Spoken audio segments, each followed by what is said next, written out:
So this is session 4 in the Advent series. He has brought down the powerful and lifted up the lowly. Mary's Magnificat. Probably one of my favourite bits in the Bible.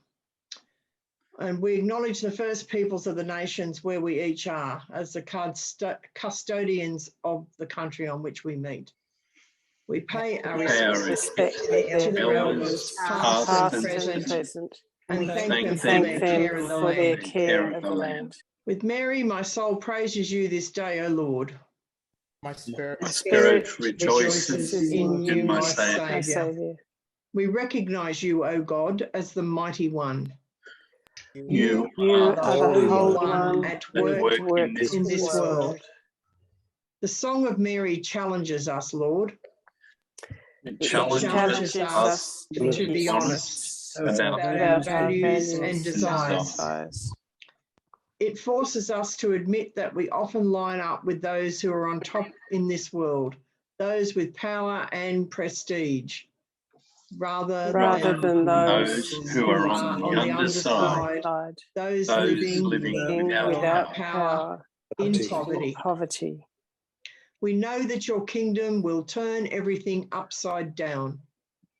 And so forgive us, gracious God, for our selfishness, for all the ways we let this world form and shape us. In this season of Advent, may we live as your servants. May we be truly humble for you and others. May we use well the opportunities and gifts you place in our hands, serving you and others for your glory.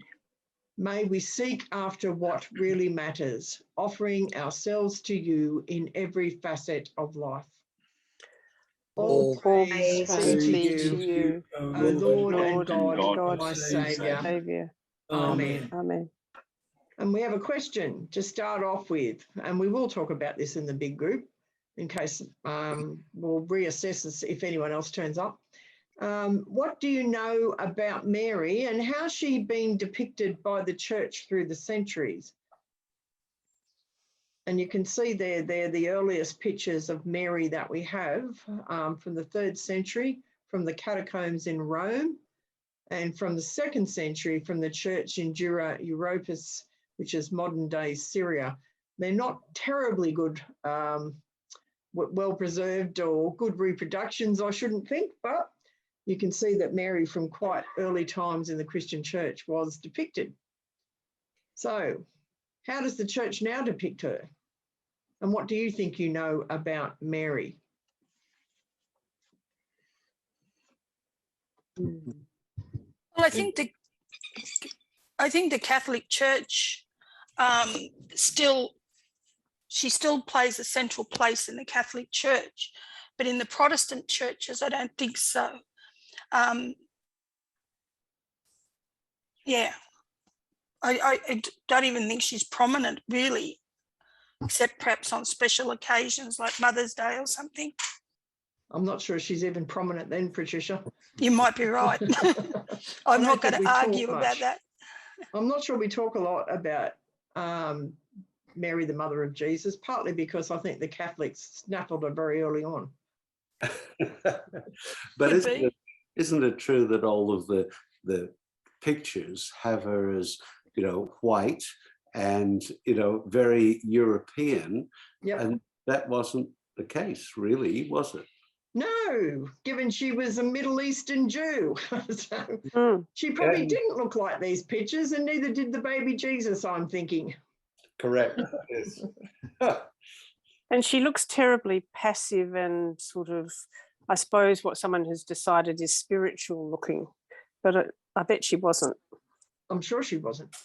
But she does look passive and doe-eyed and obedient and submissive, and she's generally depicted in blue and white. It's probably very unlikely she ever wore blue and white. I'm not sure they invented blue and white in that way back in the ancient Near East. What else do we know about Mary? Well, there have been some very good European movies that have depicted Mary and Joseph in a very a fairly realistic way, and the struggle with Joseph accepting the fact that his wife or his woman-to-be was pregnant, and culturally the difficulties of that. And one movie I saw had Mary going to visit her cousin, partly because Joseph was sort of boggle-eyed about the whole thing. Yeah, well, I've wondered that when you read the story, she stays there 3 months and you have to wonder if she's lying low. Yeah. And it could be that Joseph wanted her to lie low, that he was still willing to marry her, but he didn't want to be too confrontational with the culture. But isn't there also a sect, if you like, that just follows Mary, that has continued to carry that as the main centre of their belief system? I don't know the answer to that. I have not heard of such a sect, but it doesn't mean it doesn't exist. Okay. I think she was very young, because in the Bible it talks about her as a girl. So I guess we assume from that she's young, because girls were married quite young in those days. Yes, they were. She's probably around 14 or 15. Yeah. Because that was the general age where you'd be betrothed and married. Any other comments about Mary? I think she thought a lot about the things that happen. We often hear that Mary pondered about things, and I have an image of a person that doesn't really understand what's happening, but she's willing to think about it and keep it in her heart, and she stays with Jesus through Jesus' life. That's my understanding, whereas we don't hear a lot about Joseph when Jesus is an older person. That's true. The early church assumed he must have died because he seems to go missing in action. And she pops up. Her last appearance in the New Testament is in the book of Acts. Yeah, at Pentecost. And it's talked about her praying and being someone who is supporting the Jerusalem church, and she has a life of prayer and righteousness. I'm not sure of the exact word, but it's something like that in Acts. And then she disappears. We don't hear of her after that. Can I just ask, is there any, I've noticed some of these pictures, or quite a few of these pictures, have pink roses around her heart, or pink roses around her gown. Is there any significance to that? Yes, pink is the colour of Mary's, well, it's considered Mary's colour. And in our Advent wreath, you might have noticed we have a pink candle, and we lit the pink candle last week. And it's the candle of joy, and it's considered, the rose-coloured candle is the colour for Mary. So I'm assuming she has her pink roses because that's her colour, and that's how we signify her liturgically. Okay. And even as we speak, I've got my Advent wreath lit, and her pink candle is burning because it was her turn last Sunday to have her candle lit.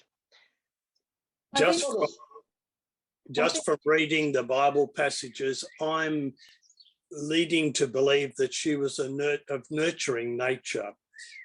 She was nurturing around the birth of Jesus and also around the period of his death. I believe from what I read that she was at the cross, but also she may have been one of the women who went to the tomb. That's it depends on what gospel you read in terms of what the women going to the tomb. She's certainly depicted as being with the women looking on from a distance on the cross. Even the Gospel of John has Mary at the foot of the cross with the beloved disciple, because Jesus says to the beloved disciple, "This is your mother," and to Mary he says, "Woman, this is your son," which conveniently ignores the fact that Jesus had a number of brothers. But anyway, is she depicted the same in each gospel? Luke gives her prominence because of the Magnificat, and but I don't know that she rates a lot of mention in the others. Well, she pops up a few times in the, well, she pops up in one significant scene in the Gospel of John. Okay. The famous wedding at Cana. That's right. Mary's the central character there. And interestingly, she's put in her place. by Jesus. Yeah, but he still does what she says. Well, that's true. She's a good son. Well, how He's do a you good say? son. He can't tell his Jewish mother no. That's just not going to happen, even if he grumps And, about it. and that's early on in John's Gospel, and right at the end, there is the scene at the cross where Mary, the mother of Jesus, is there with the beloved disciple at the foot of the cross. And what about Matthew's Gospel? Does she talk there? What has she got to say for herself there? Does the angel Gabriel come and have a chat with Mary about getting pregnant with Jesus? Not in Matthew. Not in Matthew, that is right. The angel Gabriel has a chat with Joseph, as you do. Jewish background. That's Yes, right. that's right. Yeah. Yeah. Mary doesn't say boo to a goose in the Gospel of Matthew. So Which she's warrants, Go on.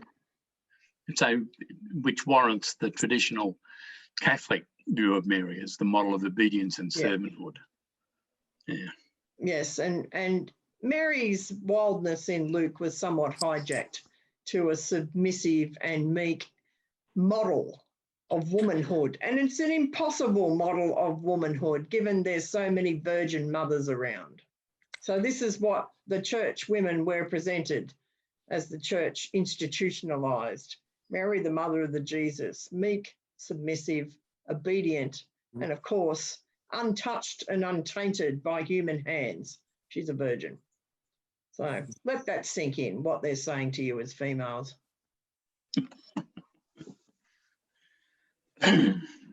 Are we happy to accept the Immaculate Conception? Is that something that, or do we just take it as a given and move on because it's in the it's part of the canon? Yeah, it is part of the canon, but so is a flat earth, and I'm not subscribing to it. So my answer, and I'm not speaking for anyone else, is do I think there was a virgin birth? No, I don't. No, it wasn't a virgin birth. That doesn't mean that Jesus was anything special. His father was Joseph. Well, you can be very special and have two human parents. And the Old Testament shows that consistently. Good point. Because if you are anointed by the Lord, you are special. And the Spirit of the Lord comes upon you and you can be and do all sorts of things. Was the virgin birth, I'm trying to remember, because a lot of the terms that we used were also used for some of the Roman emperors. Was that one of the ones that was used for, emperors as well, like sort of son of God and things, or not? In Egypt, the virgin birth. Virgin births of pharaohs is not uncommon. Claiming deities as your parent, if you're some sort of hero in both Egyptian and Hellenistic mythology, is not uncommon. So it's not just confined to the Bible, this sort of claim. It's found in other texts. For example, the hero Perseus, he was meant to be fathered by Zeus, who appeared in a shower of golden rain, apparently. I mean, Zeus appeared in all sorts of forms, but and his mother, Danae, was a virgin. And there was even talk about Alexander the Great's mother being somehow visited by one of these showers of sparks or fire or something or other. And there was talk of Alexander having a god as his father because of his prowess and his greatness as a general and leader. So these stories went round the ancient world.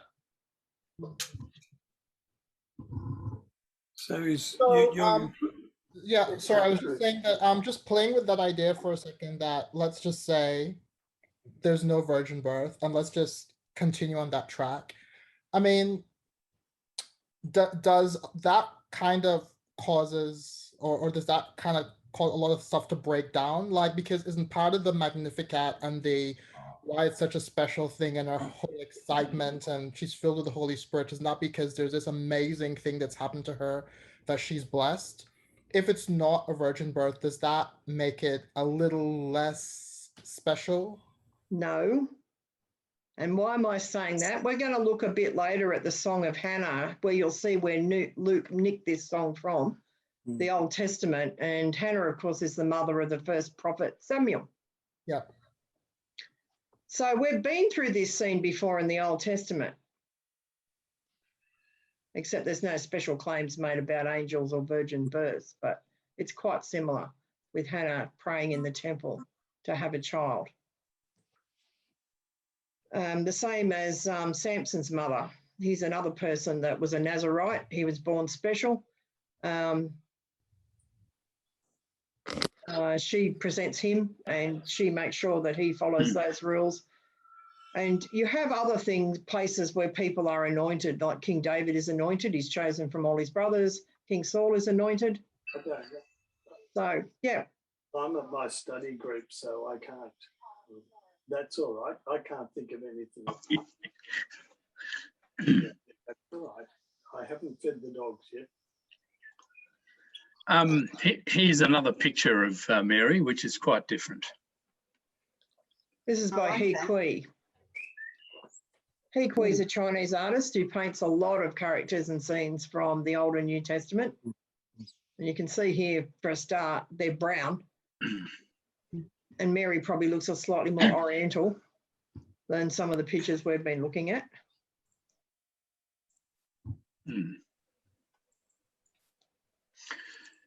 And she can play the flute. Yes, apparently she can. Yes. So we're thinking about the Magnificat, which is a Latin title for what we have originally as a Greek version of a hymn, which was most likely first sung in Aramaic, reflecting ideas and words from Hebrew scripture. So it makes sense to give it a Latin title, doesn't it? Just draws it all together, John. That's from the Catholic dominance, where the mass is in Latin. And to say a little bit about where it comes in the story, it comes, of course, very early on.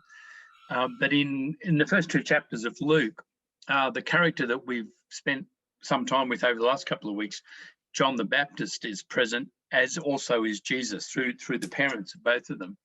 And there are these matching scenes about John and Jesus and their parents. So the angel comes first of all to Zechariah, who is the father, who will become the father of John. And then the angel comes to Mary, the mother of Jesus. And Luke then brings the two women, the two mothers together. Mary meets with Elizabeth from 139 onwards.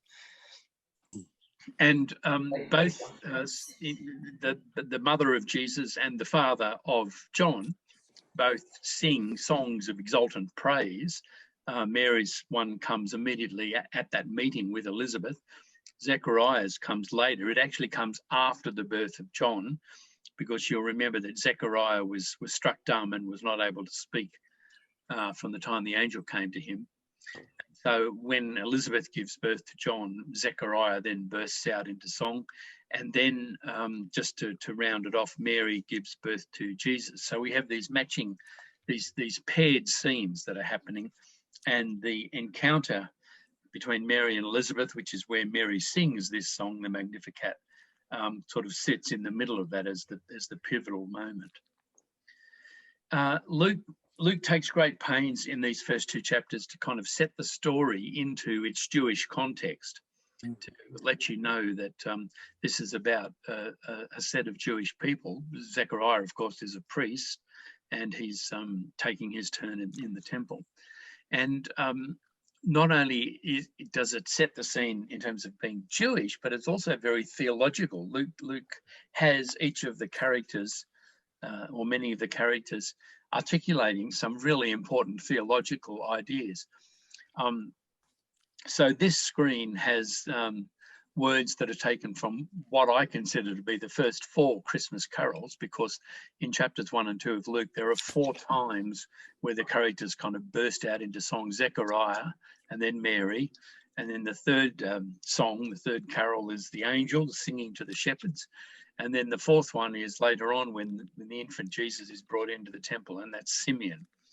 And Zechariah talks about God looking favourably and redeeming and giving knowledge of salvation. and offering the forgiveness of sins. Mary, of course, talks about God's mercy. The angels singing to the shepherds talk about God's glory and peace to those whom God favours.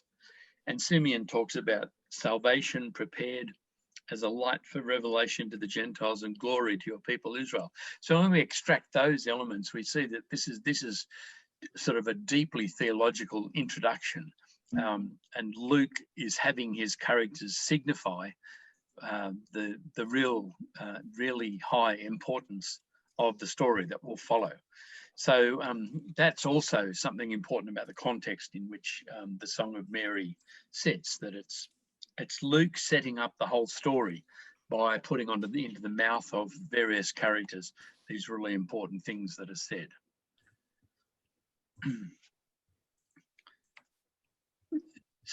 So this is the scene where Elizabeth and Mary meet, and she sings, "My soul magnifies the Lord, and my spirit rejoices in God my Saviour." And in the conversation with Elizabeth, Elizabeth has called her blessed, and Mary says, "Surely from now on all generations will call me blessed." So we've got some questions for you to think about. Are we prepared to take the sort of risk like Mary did? That is, if you think the Magnificat and singing it is a risk. Do we dare to be prophetic and question the way things are? And what does it mean to accept the blessing of God? So there's actually 5 of you in each group with 2 couples. So I will pop you briefly into groups because if John and I are in the room, you don't talk as much, you just don't. So you go off and work out how you might want to answer that, and then we'll have a discussion in the big group when you come back. Well, how did you go with your questions? I have a question, and this is a wild theory. Joseph was so upset about the situation is maybe he wasn't the father. There were rumours that went around early on that there was a number of them actually. One was that Mary had been raped by a Roman soldier, and there are others that Joseph wasn't the father, and that part of this was all a kind of cover-up to say it was a divine birth. Now, I don't know how you say whether there's any truth in those rumours or not. I think that they would just as likely have been started by people who wish to rubbish the early Christian church and people of faith. I mean, no one can take it away from Mary that she must have had a great courage to go through with the pregnancy, because I'm sure that there were ways and means that women got rid of their babies in a society where they could be stoned to death. Yeah. So she had to have a lot of courage. Yes and no. Just to clear up about, there's often a misconception that an unmarried mother getting pregnant could be stoned to death. I don't know that there's any law about that or any instances of that. The only exception to this is adultery. And with Mary, adultery can't be committed with Mary. Do you know why? Because she's not married. She's not married. She's not married. Adultery only occurs when it's a married woman. Now, that is certainly punishable by death. Oh, okay. But isn't that fornication? Yes, correct, Greg. It is fornication, and it's a different level altogether. So fornication, it's not approved of really, but it's not punishable by death. And if your daughter is a virgin and somebody either rapes her or she has relations with him willingly, they can pay the father like a bride price, and that makes it all good. And married men, of course, could have what we would call an affair with an unmarried woman, and that was fornication, not adultery. So it's not punishable by death. He was not adultery, even though he was married. Sorry? He was married. It was still adultery from him. No, it's not, Dorothea. It's only adultery if the woman's married. Okay. I did not know that. That's because people don't. Presumably because women are property. Women are property. And there's also the problem with pregnancy and heirs, etc. Yeah. That how do you tell it's yours? Yeah. That's the problem. So that's why adultery is the married woman and why it's looked upon so badly. And it is punishable by death. But for someone like Mary, it is not punishable by death. Now, that doesn't mean she may not have been ostracized or looked down on or called names, or other things could have happened with her, but she couldn't be stoned to death under the law. Look, in my view, I'm a bit different. In fact, I don't think she took a risk at all. I mean, I think if an angel appeared to me and told me that I'm gonna have God's baby, that's amazing. Like I would be so on that train.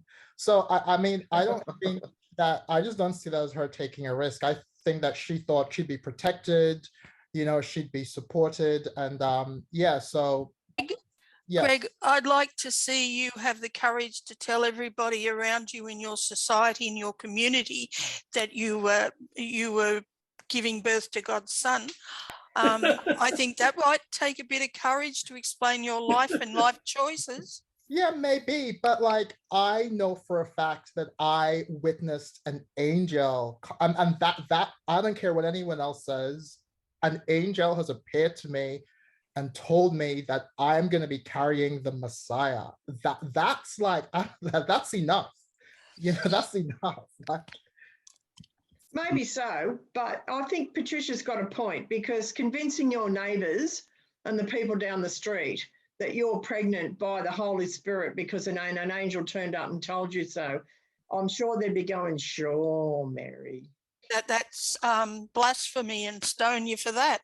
Well, that's possible too. So I think that it's true. I think the Mary that Luke presents has a lot of courage. She really does. I don't think any of us would dispute that.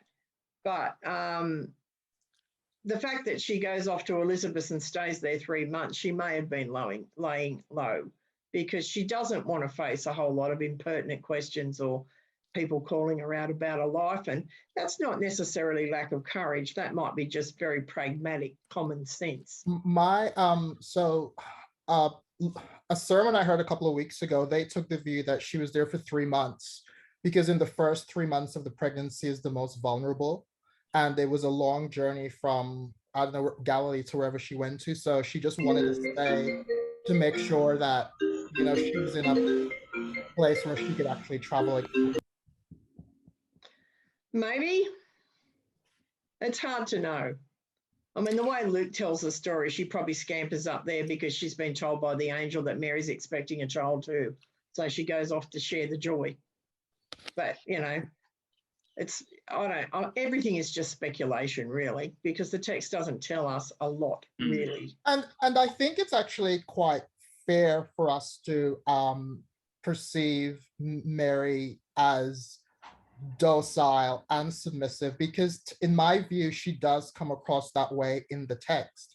I mean, even when at the end, when the angel came to her, her response was, I am the Lord's servant, Mary answered, may your word to me be fulfilled. Like, she just kind of like consents. There's no to and fro, there's no argument. Like, she does appear to give in. I mean, not in a like a docile way, but it is a bit of submission, whether it's religious submission or whatever. I do get a sense that she is you know, like, yeah, I think it's fair to say that that side of her is accurate in a way. Maybe. If David said the same thing, would you say the same about him? I'm not that familiar with the David situation. Well, I think you should have a look at it, Greg, and come back and tell me if you're going to judge it the same way. Yeah. Or whether a male king gets different bonuses and benefits. And we're going to look at the Magnificat's words shortly, because the Magnificat's words, I'm not buying any submissive woman said those words. We're going to look first at the Song of Hannah. And Hannah is the mother of Samuel. Hannah prayed and said, my heart exalts in the Lord. My strength is exalted in my God. My mouth derides my enemies because I rejoice in my victory. There is no holy one like the Lord, no one beside you. There is no rock like our God. Tell no more so very proudly. Let not arrogance come from your mouth, for the Lord is a God of knowledge, and by him actions are weighed. The bows of the mighty are broken, but the feeble gird on strength. Those who are full have hired themselves out for bread, but those who are hungry are fat with spoil. The barren has borne 7, but she who has many children is forlorn. The Lord kills and brings to life. He brings down to Sheol and raises up. The Lord makes poor and makes rich. He brings low, he exalts. He raises up the poor from the dust. He lifts the needy from the ash heap to make them sit with princes and inherit a seat of honour. For the pillars of the earth are the Lord's, and on him he has set the world. He will guard the feet of his faithful ones, but the wicked shall be cut off in darkness. For not by might does one prevail. The Lord, his adversaries shall be shattered. The Most High will thunder in heaven. The Lord will judge the ends of the earth. He will give strength to his king and exalt the power of his anointed. So saying has Hannah. Now I'm going to put you back in your groups for a while just to think about. This is the Song of Hannah. What makes it stand out for you? What is there in the Song of Hannah, and how might you relate it to the Magnificat? So I'll pop you in rooms to talk about that.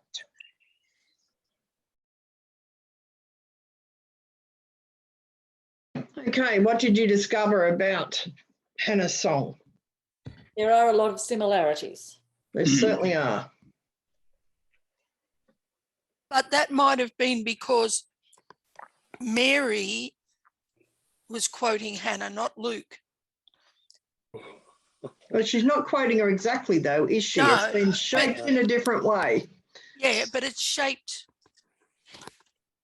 It's Mary shaping it rather than Luke.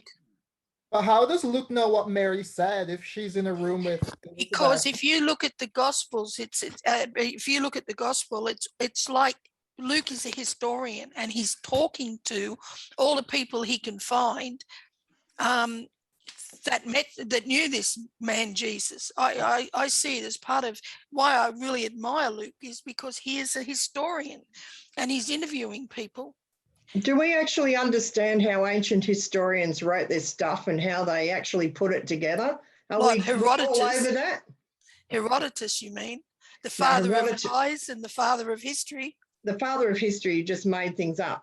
Yes, I rest my case. Herodotus is writing a history about floating islands, lotus eaters and sirens. But is Luke? I mean, Luke's a lot later than Herodotus. Yes, but there's also other ancient historians writing at the time that write about, let's talk about Plutarch. How many portents and signs and miracles are in Plutarch, Patricia? I don't know because I'm not familiar with Plutarch. Hundreds, thousands. And thousands of them. Yeah. Lots and lots. How was ancient history written? Not like we would sit down and write a history now. I still think the gospel reads as if Luke talked to these people, found people that knew Jesus and interviewed them. He does say at the beginning, he talks to people who were eyewitnesses. Now, eyewitness might be the bloke, doesn't he say eyewitness? He doesn't actually say that he talks to anyone. He says that he has received information from. Yes. And he talks about those who have written accounts before him, which is usually taken to mean that he's dealing with written sources. For instance, Mark's Gospel. And an eyewitness, if you want to interpret it that way, could be the bloke tethering his donkey at the back of the crowd. It might be the innkeeper's boy with a broom. It could be a shepherd watching his flock. It could be someone that was standing on the crowd when Jesus gave the Sermon on the Mount. We don't know what that means. It doesn't necessarily mean it was people very close to Jesus. But this intelligent man, in his interviewing, became convinced about Jesus. Well, he did, but so did lots of others. That in and of itself doesn't mean he's writing down what we would say is the gospel truth, especially if you want to contrast it with the story of Matthew. Now, one of them, at least one of them, is making stuff up, because you cannot make these accounts agree. You just can't. Here's can I ask a question? Did Jewish women, were they educated in the Jewish scripture? No, they knew the law, but they weren't literate, if that's what you're asking. Now, that doesn't mean some weren't literate, because in wealthy families particularly, there's always going to be exceptions to that.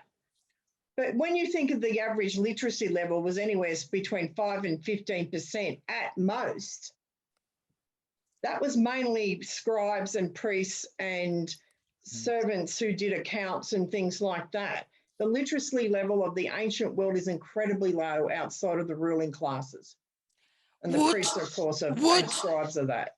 Would Mary have attended the synagogue and heard Hannah's prayer recited over the years? But you probably attended the church and heard Mary's Magnificat recited over the years, but I doubt if you could actually say it to me. I used to be able to when I was a member of the Low Church of Sydney. And Mary would have been saying this in the year 0, so to speak, like very early in the 1st century. Luke's writing at least in the 80s, if not later. That's right. So we don't have any assurance that he's giving a verbatim account of what she said. He's giving what he thinks either she might have said or would have been appropriate for her to say.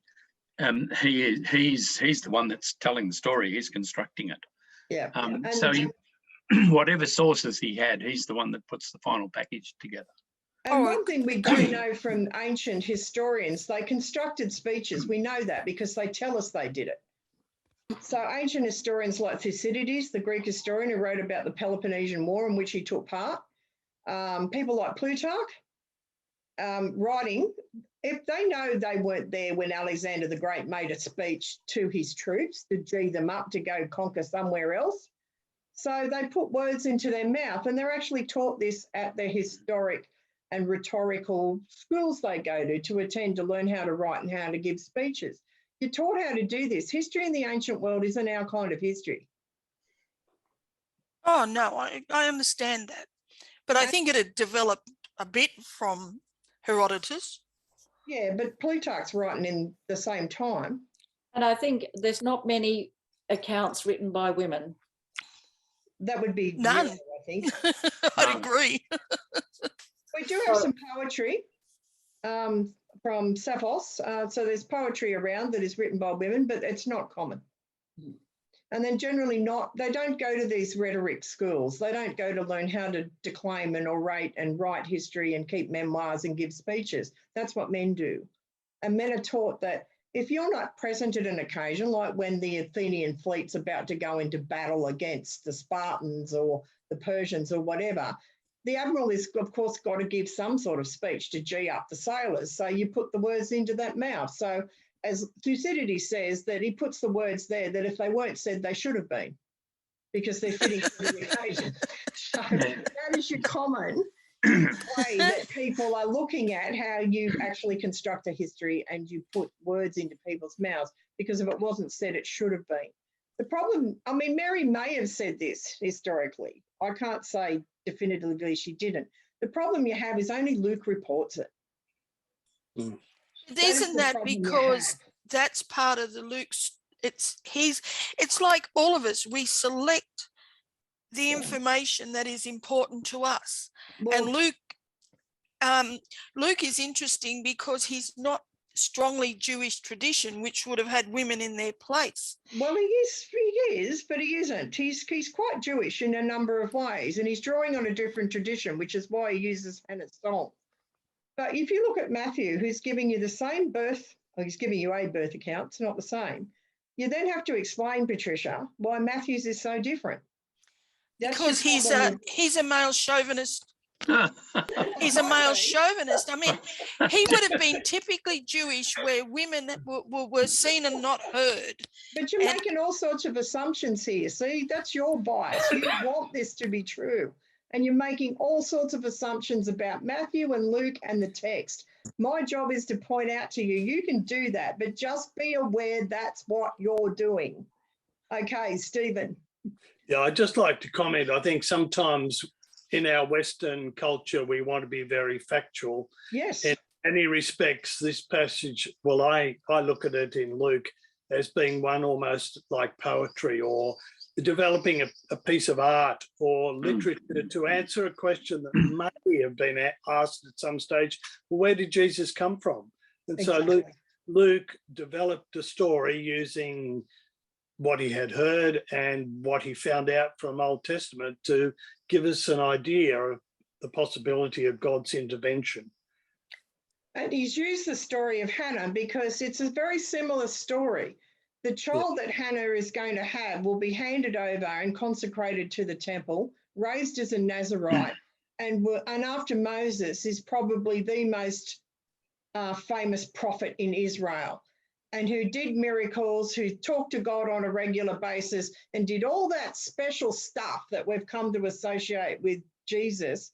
Samuel did it all. So when you asked me, Greg, about whether there was any, is it just as special? And I think David might have said that as well. Is it just as special? The answer is it's pretty close, yes. Because you've got this person going around speaking oracles of the Lord, who's healing people, who's doing all sorts of miracles and all kinds of stuff and anointing kings who are then in this messianic covenant with God. You don't get much more important than that unless you're Moses himself. So yes, it is. And Hannah sings this song when she knows she's going to have this child, the same way Mary sings a song when she knows she's going to have a child that will be doing something, presumably at least as great as that of Samuel. So it is a good Jewish prophetic tradition that Luke stands in here, and the words of Mary are right in that prophetic tradition. And when you look at these words, where she's talking about overthrowing people who are rich, overthrowing rulers and raising up the poor and lowly, this is a song of sedition. It is not a meek, submissive, Mary, gentle, meek and mild kind of song. So I've thought about that. And what I think about that is she's telling the story to Elizabeth in this little room.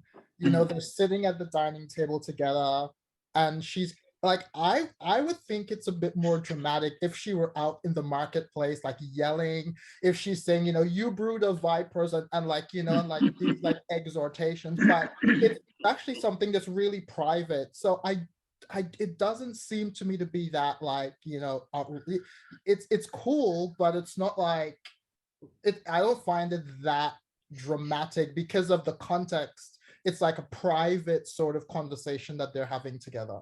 Except she says, all people will refer to me as blessed. Yes. Yes. Which means she's going to get known. What she sings is going to get known. Okay, Greg, get your head working on that one. And see what you can do with that. So what does it mean to be blessed? We never got that far. You didn't get that far. So Elizabeth calls Mary blessed, and she refers to herself as being blessed. She says, all people will call me blessed, so we can assume the secret escapes the private room. So in what ways was Mary blessed, and in what ways was she challenged? I mean, we can talk about this in the big group, I think. So in what ways do you think Mary was blessed? Why are people going to call her blessed? Because she's carrying the Messiah. Yep, that's one part of it. That's right. So she's carrying this special baby that's going to be the Messiah. And she was chosen to do that. She's chosen. What else is she going to see? What else is part of this blessing? She says, from now on, all generations will call me blessed, for the mighty one has done great things for me. Holy is his name. Yes. The mighty one has done great things for me. Isn't that God has given her this? Yeah, ministerial role, yeah. Yes, you could, I think that's a fair way of looking at that. But what does this blessing actually entail? So she's going to have this child, and this child's going to be a Messiah, but he's not going to be your regular run-of-the-mill Israel belief we're going to overthrow the Romans kind of Messiah. It's going to be a suffering servant as per Isaiah 2 kind of Messiah, and end up with a crucifixion. So think about this. What is this blessing entailing? But she doesn't know that as yet. How do you know? Because we only know what the angel told her. Yeah, that's because that's what the text says. But it doesn't matter whether she knows it or not. What does the blessing in its entirety actually going to play out as? It's part of a revolution. Well, that's a possibility. And her son is going to, well, she doesn't know he's going to die, but certainly it's going to put the family in a vulnerable political position.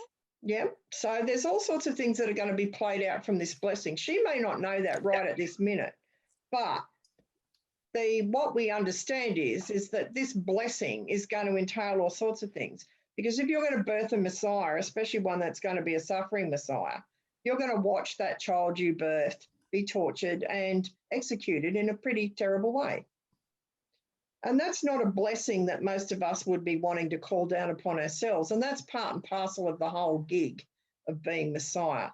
So the blessing is a two-edged sword. We tend to think of blessings as good things. What do you think blessings are? I made the point in my group that I feel as though God, and it was prefaced by the fact that I hope I don't get struck by lightning, but God almost like he gives with one hand, but he takes with another. Because even with the case with Hannah, like she was old, he gave her the baby, but yet she had to give him away. Yeah, that's so right. It's like there's this sort of like you have to give something back. Nothing comes for free in a way. That's not a bad point, Greg. It's a very sacrificial thing, blessing. Because Hannah's blessed with a child, but with that blessing comes the fact she gives him up. And he's from a very young age, from the age of 2 or 3, she gives him up.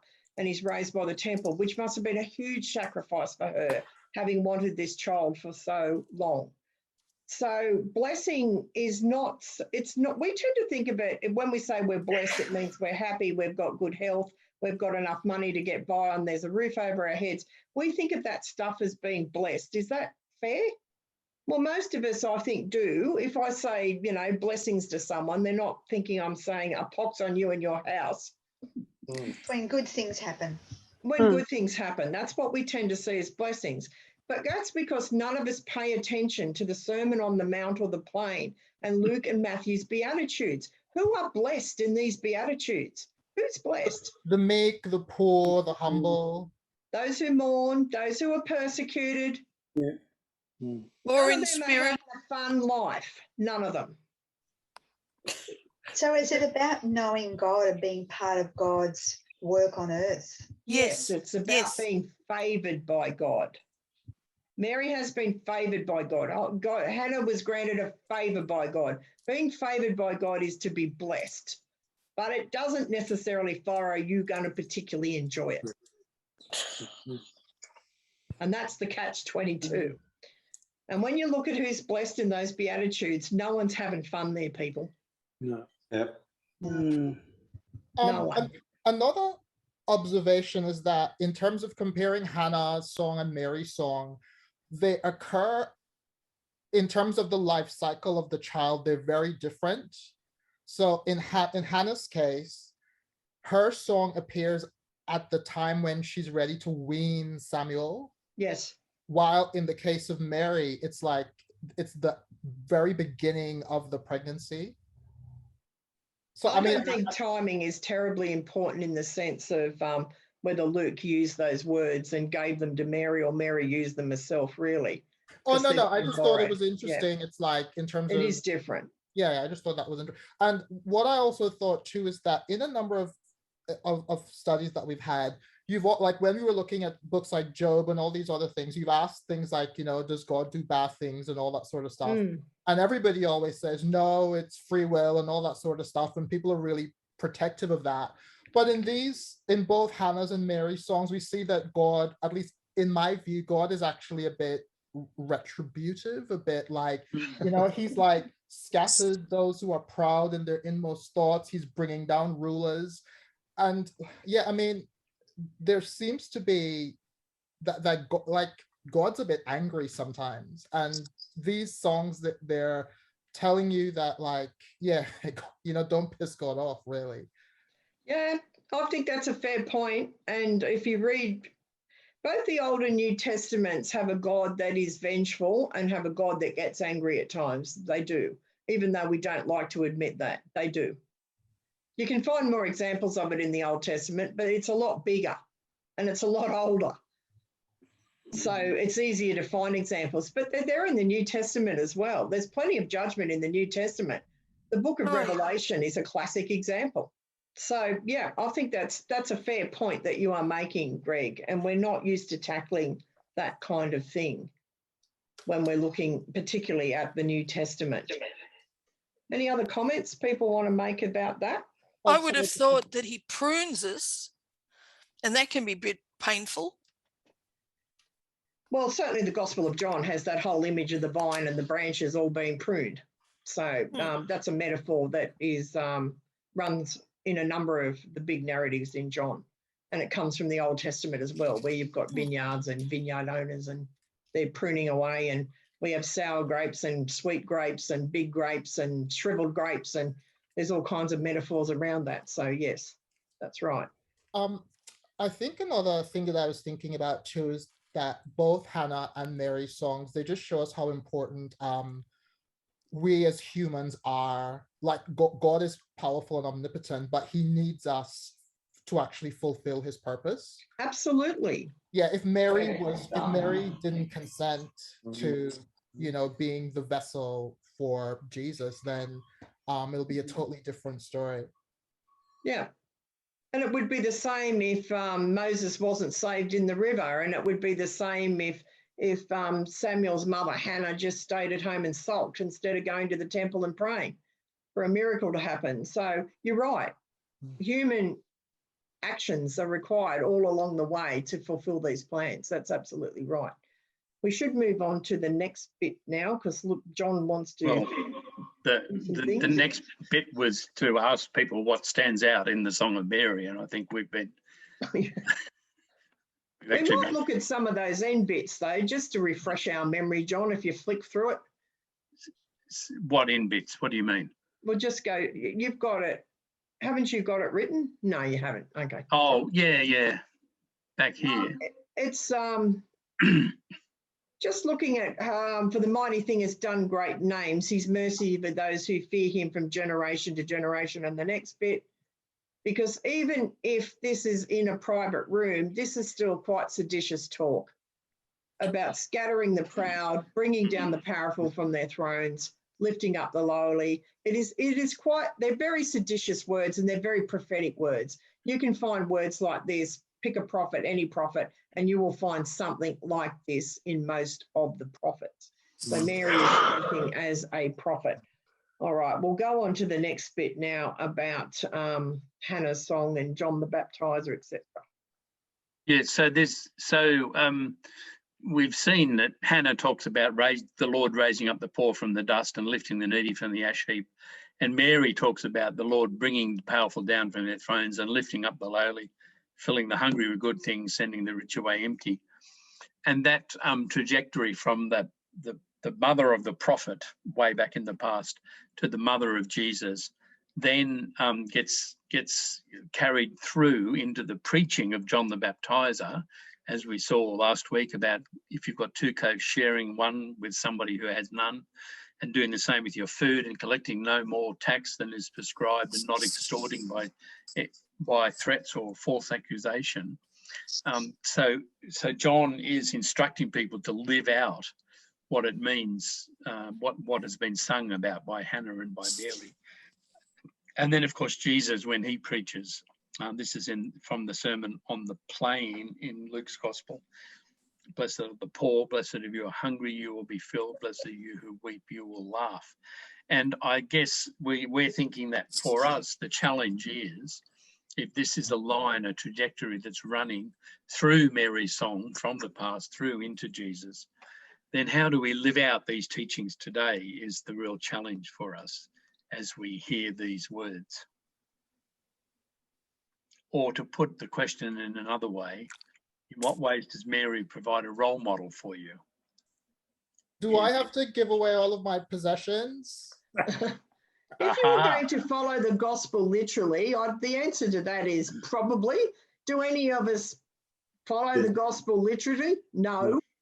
Do any of us want to do that? Unless you're a Catholic nun or a monk or something and you take vows of poverty and you renounce goods, etc. But most of us don't sell our houses and don't sell our stuff and give half of it to the poor or even most of it to the poor.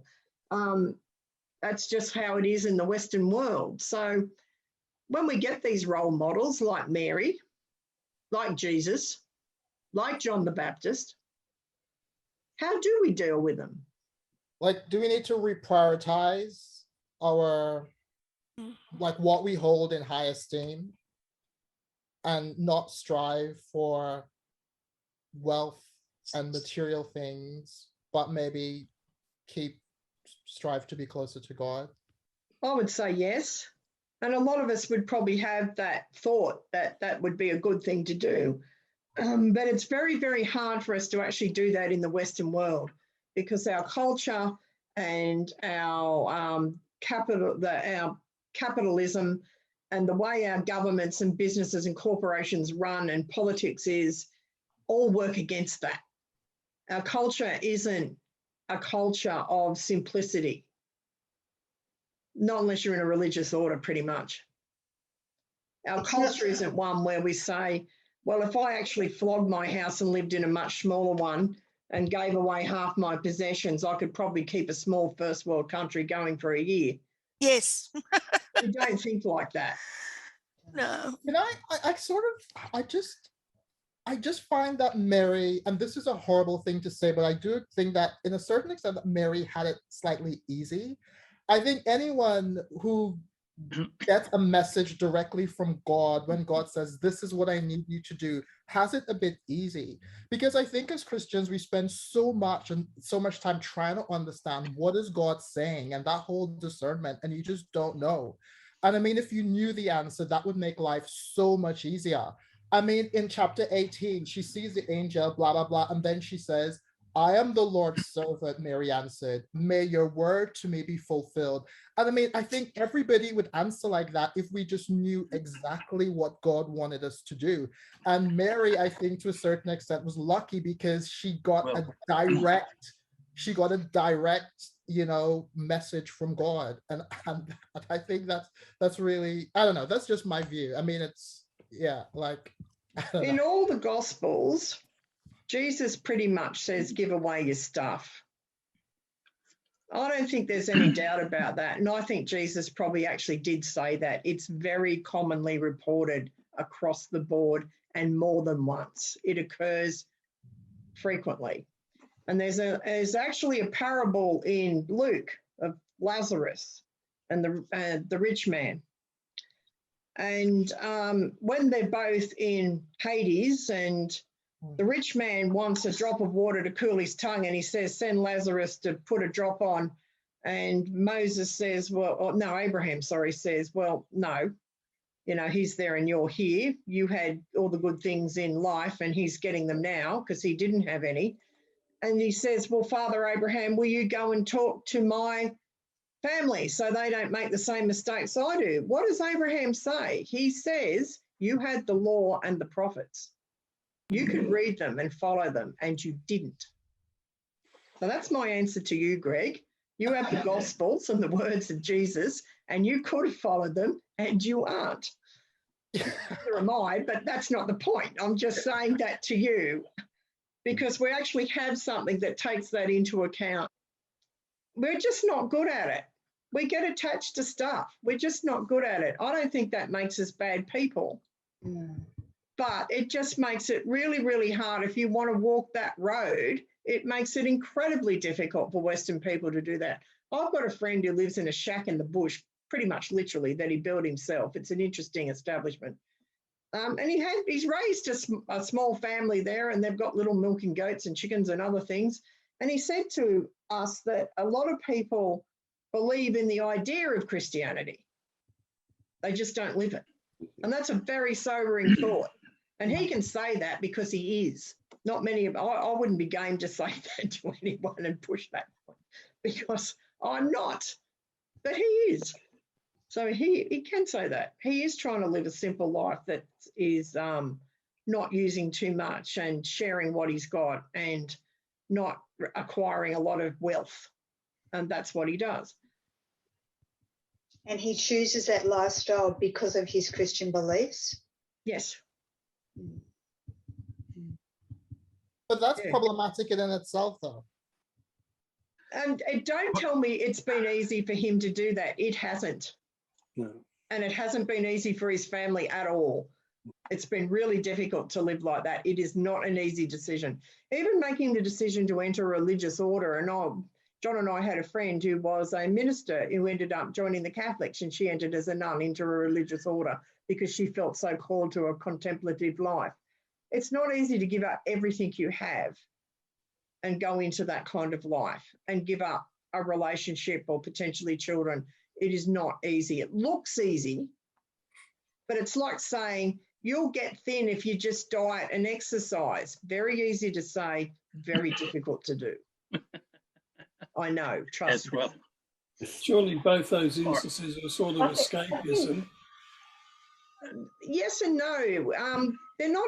I don't know. It's exactly escapism because you're picking up a life that's very different that you sincerely believe you're called to. So I don't think it is escapism for most people who go into those places, David. It might look like that you're running away from the world, but you're running into something that's actually very hard to do, as anyone that's ever been on a week-long silent retreat will tell you. I think also, Elizabeth, where you were saying, the Western tradition, I think we are reading about a whole history, a Jewish history that we're not intimately familiar with. No, that's right. And so we have that barrier. There's this history that the Jewish people and the people of the New Testament had that history. They were familiar with that history. Yeah. But we're quite removed from that history, and we have to link into that history, and that's not an easy thing to do. No, it's not. And we're probably also dealing with a movement that was initially quite poor, because those Beatitudes of Matthew and Luke would indicate it was. They may not have had a lot to lose in terms of giving up. We get the odd person that hoves in like the rich young ruler who doesn't want to give up his stuff. And Jesus is very grieved about it, though he doesn't condemn him to hell for it either. So, it is hard to get into that, and it is hard to think about these things and how they would fit with us and our culture. And also to understand that, back then, people probably believed that the end really was coming, the day of the Lord was coming, and that Jesus was going to come back in their lifetimes to judge the world. That's probably clear. That's another reason you get these exhortations to give away your stuff. You're not going to need it, are you? The day of the Lord's coming. What use is stuff? So there's reasons why they say those kinds of things.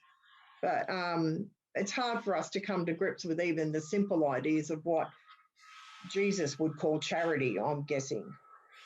But of course, with the stuff that we've got, could be computers, could be part of a music library, in my case, we can use for God's work. So it's not necessary to live in a shack somewhere else and not really, contribute to, it doesn't mean it's wrong for him to be in a contemplative life, but also people who have various belongings, well, sure, they might use them for their own pleasure, but they can also be used for God's service.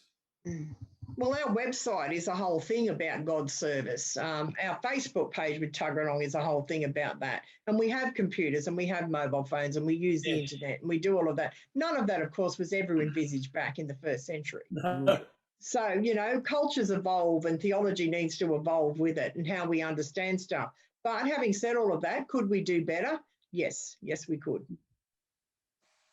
Well, we're going to draw towards a close. first of all, with a quote which you have in the material that was sent, quote from James McGrath, who we heard a couple of weeks ago about John the Baptist and the Mandeans. And in his book on What Jesus Learned from Women, James says that Mary's song takes up themes from the Hebrew prophets, and then her son Jesus takes them up and elaborates them. And he identifies these three: the mercy of God, God's alignment with the poor, God is the God of the humble. Readers of Luke's Gospel get the sense that Mary had been educated in the scriptures and that she passed on her own education to her son, who carried on in a manner faithful to his upbringing. And then he says we might add to this something that the prophets regularly did, and that is follow the example that Greg's been showing us tonight. And Mary's talking back, even if it is just to Elizabeth, she's making her feelings felt about what she thinks about authority. Now, did you want to close with the prayer and then we'll do that song, Elizabeth? Is that? No, just do the song. We'll just go to the song. We want to play to finish this song, which has only just been written very recently by Glenn Powell, who's the director of executive director of Uniting Mission and Education.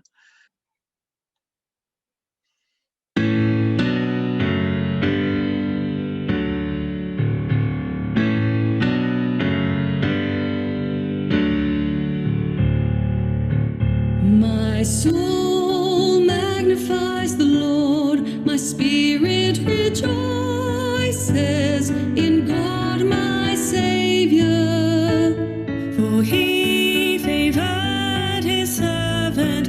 All generations will call me blessed, for the mighty one has done great things for me. Holy is his name, holy is his name. His mercy is for those who fear him through generations. My soul magnifies the Lord, my soul magnifies the Lord, my soul magnifies the Lord. Holy is his name, holy is his name. The strength of his arm has scattered the proud in the thought of their hearts. He has brought down the strong, put down the powerful from their thrones, and the lowly he has lifted up. Yes, the lowly he has lifted up. He has filled the hungry with good things, but sent the rich away empty. My soul magnifies the Lord, my soul magnifies the Lord, my soul magnifies the Lord. Holy is his name, holy is his name.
Well, we hoped you liked that modern day version of the Magnificat, and it was played by Glenn, the composer. And I think that those singing were from Burwood and is it Leichhardt Uniting Churches, John? Leichhardt, yeah. Yeah. So we hope you enjoyed that. And we hope you enjoyed the vigorous discussion tonight over the Magnificat. Yep. It's good to know it's still provoking, as it was probably intended to do when Luke wrote it for his audiences, and to make people think and to challenge.